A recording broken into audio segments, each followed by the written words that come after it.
हमारे ऊपर प्रभु की कृपा है ये हम कैसे पहचाने? तो ये 8 लक्षण प्रकट होने लगते हैं जिस पर हरिजू की प्रियाजू की कृपा है।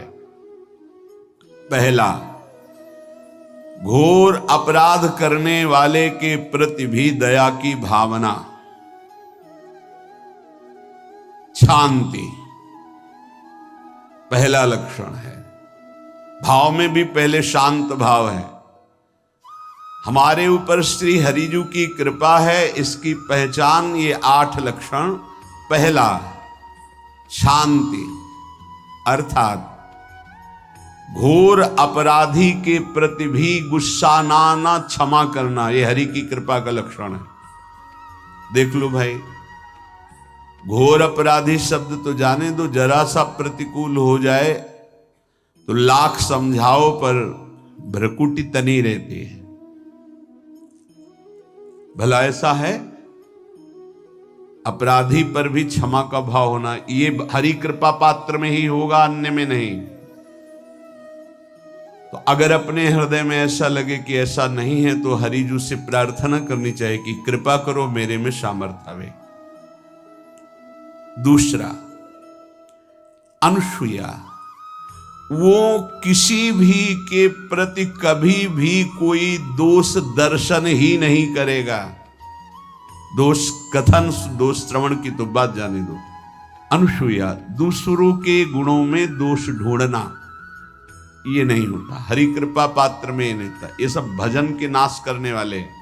जैसे पहला अपराधी पर क्रोध कर देना, तो माया ने भेजा इसीलिए था कि तुम्हारे साथ व्यवहार ऐसा करे कि तुम क्रोध करो। क्रोध करोगे तुम्हारी ऊर्जा शक्ति नष्ट हो जाएगी, अध्यात्म में जो चलने की थी। और कहीं तुमने संकल्प कर लिया तो भजन शक्ति नष्ट हो जाएगी। तो अगर भजन बल है तो गया, जरूर उसको दंड मिलेगा, पक्का मिलेगा, 100% मिलेगा, लेकिन आप खाली हो गए। ना भजन करने की वृत्ति रहेगी और ना भजन रहेगा, दोनों बात। अनुसूया, किसी के सद्गुणों में दोष देखना, गुणों में दोष ढूंढना, ये हरि कृपा पात्र में नहीं होता। ये बहुत मंगलमयी बातें हैं जिससे हमारा भजन मार्ग पुष्ट होता है। तीसरा, वो बाहर से और भीतर से पवित्र रहता है, हरि कृपा पात्र। शौचाचार का ज्ञान होना चाहिए, वस्त्र आपके पवित्र होने चाहिए, ये बाहरी जल रज आदि के द्वारा बाहरी पवित्रता। और निष्कपटता, निश्चलता, सत्य भाव, ये अंदर की पवित्रता है। अगर कपट है, छल है, असत्य है तो हृदय मलिन रहता है। भीतर और बाहर से पवित्र रहना, इसमें खास बात क्या है? भीतर और बाहर से पवित्र रहने में, भीतर और बाहर से सदैव पवित्र कौन रह सकता है? तो बोले जो पुंडरीकाक्ष भगवान श्री हरि का, प्रियाजू का स्मरण करता रहता है, वो शवायाभ्यंतर शुचि, वो बाह्य और अभ्यंतर दोनों से पावन रहता है।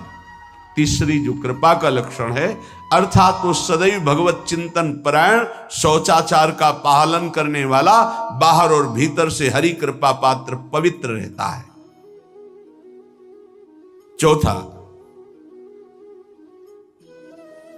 ऐसे कार्यों का अनुष्ठान न करे जिनमें हमारा भजन छूटता है, जिनमें सत्य छूटता है, जिनमें भगवत भाव छूटता है। जैसे आपके ऊपर कृपा हुई, आप भगवत मार्ग में चल रहे हैं, अब आप ऐसे संसारिक कार्यों का अनुष्ठान कर रहे हैं जिनमें आपकी चित्तवृत्ति बिल्कुल भगवत विमुख हो रही, तो जीवन का लाभ क्या होगा? लाभ तो है भगवत स्मरण सहित। कल एक ने प्रश्न किया कि मैं खाता तो नहीं हूं लेकिन मांस की दुकान में मांस बेचता हूं, होटल आदमी, क्या उचित है? ये उचित कैसे हो सकता है? तुम और भी तो व्यापार कर सकते हो। जरूरी है धर्म का पालन करने की इच्छा करते हो, धर्म आचरण करते हो, ऐसा नहीं। तो विरत बहुकर्मा, उन कर्मों से हमें विरत रहना है जो हमारे धर्म के विरुद्ध है, जो भजन के विरुद्ध है। हरि कृपा पात्र ऐसे कर्मों का अनुष्ठान कर ही नहीं सकता। अपने भजन का फल देखना भगवत कृपा पात्र की, सबको प्रदान कर देना। हिम्मत है? अपने भजन, इतनी मेहनत से किया हुआ भजन, भजन होने के बाद हे प्रभु इस भजन का फल हो, सर्वे भवन्तु सुखिना सर्वे सन्तु निरामयः। यहां तो कहते महाराज एक माला रोज आपके लिए करता हूं कि आपकी बीमारी ठीक रहे, तो शेष किसके लिए करते हो प्रभु? शेष क्या? अगर इष्ट और गुरु के लिए तुम्हारा है कि एक माला करते तो फिर इतनी माला करते तो हमें क्या होगा? सब आपको दे देंगे तो हमें क्या होगा? तभी भजन का रहस्य नहीं जाना। छठवां, अपने भजन से अपने लिए कुछ भी ना चाहना और दूसरों की तो बात जाने दो, दूसरों से कुछ ना चाहना ये तो ठीक है, अपने भजन से अपने लिए कुछ ना चाहना है हिम्मत। देखो ये हरि कृपा पात्र में हिम्मत होती है। अपना भजन अपने प्रयोग में ना लाना, इसका भी आंतरिक रहस्य है। अपने प्रयोग में आप शरीर को लेकर के बोलेंगे, अगर स्वरूप को लेकर तो प्रयोग की कोई वहां जरूरत ही नहीं, स्वरूप पूर्ण काम है, वहां कोई अभाव नहीं। जब आप कोई भाव अपने लिए करेंगे तो देह भाव होगा, देह भाव से किसी विषय की मांग होगी। विषय पूर्ति भजन का फल नहीं होता, भजन का फल होता विषय निवृत्ति। बहुत जोर की बात है, कैसे समझ में?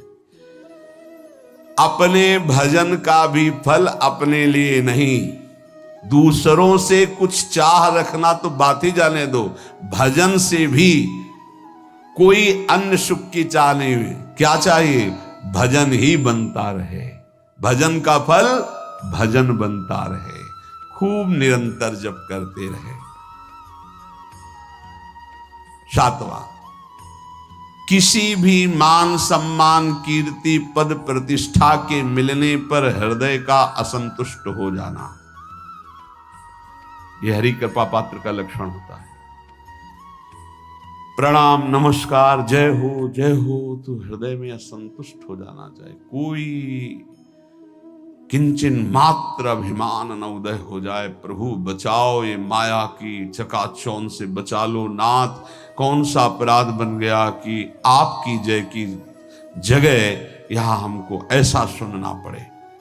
मान प्रतिष्ठा कीर्ति जिसके लिए बड़े बड़े लालायित रहते, हरि कृपा पात्र को विष की तरह चुभती है।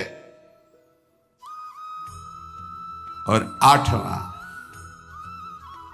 किसी भी प्राणी समुदाय से संबंध ना रखते हुए सब पर दया की भावना, सब पर कृपा की भावना, सब पर करुणा मैत्री, पर किसी से ममता नहीं। ये सूत्र बहुत व्यवहार में प्रयोग करने योग्य है। सबसे करुणा और मैत्री, पर किसी से ममता नहीं। करुणा तो करी भरत जी ने, मैत्री भी की मृग से, पर ममता रहित नहीं रहे। ममता कर ली तो अगला जन्म हिरण का हो गया। ममता नहीं रखी। निर्ममो निरहंकारा, करुणा मैत्री तो करनी है, जैसे इसमें आदेश है, गीता में जी आदेश है, अद्वेष्टा सर्वभूतान मैत्रः करुणैव च, पर निर्ममो निरहंकारा, ये साधक की चतुरता है। प्राणी मात्र पर दया कृपा करुणा मैत्री, पर ममता नहीं। ममता किसी से, और यहां करुणा मैत्री ये तो गायब हो गई, केवल ममता रह गई है। अपने शरीर से ममता, शरीर संबंधियों से ममता, विषय भोगों से ममता, यही जहर है। संबंध में ये ममता ही जहर है, विचारों में अहंकार जहर है, कर्मों में ये आसक्ति जहर है। इसी जहर को मिटा दे तो जीवन मुक्त महापुरुष कर्म करते हुए, विषय सेवन करते हुए, वार्ता करते हुए, विचार करते हुए, बिल्कुल जहर रहित उसका जीवन हो गया। तो ये 8 बातें हरि कृपा पात्र में होती हैं, इनको बार बार सुनना, हृदय में धारण करना।